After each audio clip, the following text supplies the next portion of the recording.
Chairman Srikanth గారు, Mudiraj corporation chairman Gnaneshwar గారు, MPC corporation Jaipal గారు, వికలాంగ సంస్థ కార్పొరేషన్ చైర్మన్ వీరయ్య గారు, మత్స్య కార్మిక కార్పొరేషన్ చైర్మన్ మెట్టుసాయి గారు, ఆర్యవైశ్య కార్పొరేషన్ చైర్మన్ కాలువ సుజాత గారు, ఇతర బీసీ వెల్ఫేర్ డిపార్ట్మెంట్ అధికారులు ఈరోజు నూతనంగా బీసీ వెల్ఫేర్ ఆఫీసర్స్గా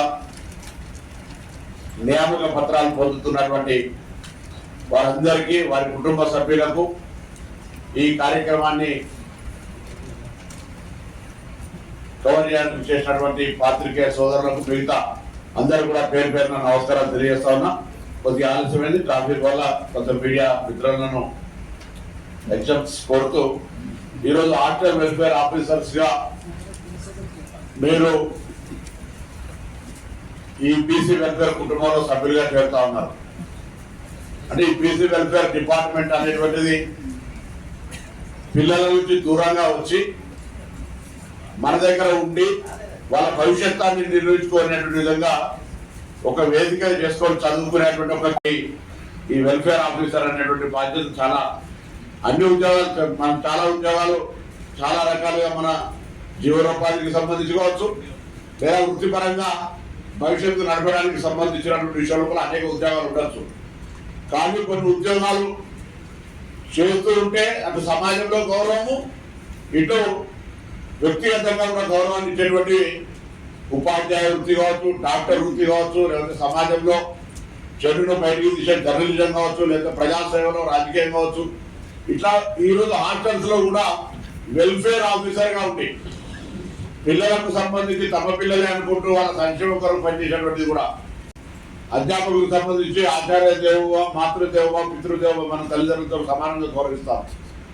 ఆ విధంగా ఈరోజు మిమ్మల్ని అందరినీ వాళ్ళ తల్లిదండ్రులు అనుకొని, ఆ కుటుంబానికి పెద్దగా అనుకొని వాళ్ళ దూరంగా ఎక్కడో వచ్చి మీ దగ్గర చదువుకుంటారు. ప్రభుత్వం యొక్క సహకారం, ప్రభుత్వం కూడా అటువంటికి సంబంధించి దాదాపు 703 హాస్టల్స్ ఉంటే ఈ కాలేజీలకు సంబంధించి నోటిఫికేషన్ పడింది. కారణాలు అనేక జాప్యం జరిగినాయి. అవన్నింటినీ కూడా పరిశీలన చేయాలా. మీ అందరి ఆశీర్వదించిన ఎంపికైన ప్రజాపాలన ప్రభుత్వం, రేవంత్ రెడ్డి గారి నాయకత్వంలో ఉన్న ప్రభుత్వం డిసెంబర్ 7వ తారీఖు 2023 నుంచి ఇవాళ వరకు దాదాపు 60,000 ఉద్యోగాలను వివిధ స్టేజ్లో ఉన్నటువంటి వాటిని పరిష్కరించి ఈ విధంగా ఎంపికైన వారికి నియామక పత్రాన్ని లాల్ బహదూర్ స్టేడియం కావచ్చు, లేకపోతే జలసౌధ కావచ్చు, లేకపోతే రవాణా శాఖ కార్యాలయం, ఎక్కడి వాళ్ళ శాఖల తల్లిదండ్రుల నుంచి వేడుకగా ఇది ఒక సంతోషకరమైన విషయం. తెలంగాణ మీ అందరి పోరాటంతో, మీ అందరి ఆకాంక్షల కొరకు వచ్చింది. ఈ యొక్క ఆనందాన్ని అందరూ కలిసి పంచుకోవాలనే ఆలోచనతో దేశానికి దిక్సూచి ఉండే విధంగా రాష్ట్ర వ్యాప్తంగా ఒక కుల సర్వే జరిగింది. ఆ కుల సర్వే ఆధారంగా మనం ఇంటికి 150 ఇళ్లకు ఒక చొప్పున 90,000 మంది ఎమ్యూనరేటర్స్ వేసి, ఆ 10 మందికి ఒకరి చొప్పున మళ్ళా సూపర్వైజర్ వేసి రాష్ట్ర వ్యాప్తంగా ప్రతి ఇంటికి వెళ్ళి సమాచారం సేకరించుకున్నాం, ఎంపైరికల్ డాటా. దాని ఆధారంగా చేసుకొని డెడికేషన్ కమిషన్ ద్వారా, ఇతరత్వ ద్వారా ఎందుకు చెప్తున్నాను, ఇదంతా కూడా మిర్యాల నుంచి బీసీ ఒక డిపార్ట్మెంట్కి సంబంధించిన సభ్యులు అంతా సమాచారం తెలుసు. కానీ ఎక్కడికైనా వెళ్ళిన ప్రభుత్వంలో భాగస్వాములుగా ప్రభుత్వం చేపడుతున్నటువంటి బలహీన వర్గాలకు సంబంధించి, పిల్లలకు సంబంధించి కార్యక్రమాలన్నీ కూడా క్షేత్రస్థాయిలో జరగాల్సినటువంటి అమలు చేయాల్సిన బాధ్యత. కాబట్టి అటువంటి సర్వేకి సంబంధించి శాసనసభలో పెట్టుకొని చట్టం చేసుకొని ఇలా గవర్నర్ గారు ఆమోదించి రాష్ట్రపతి గారు పంపినారు.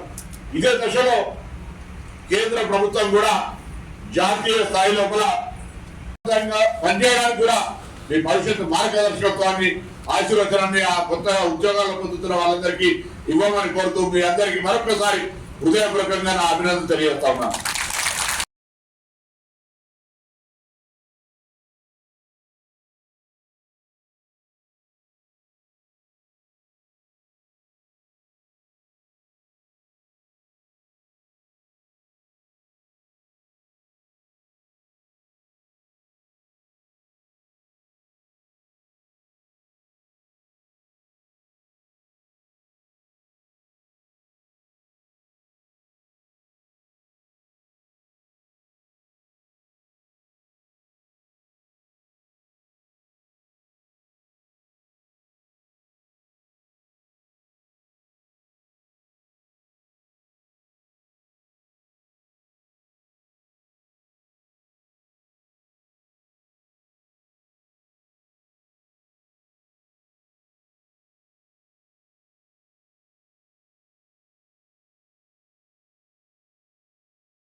These are the top 15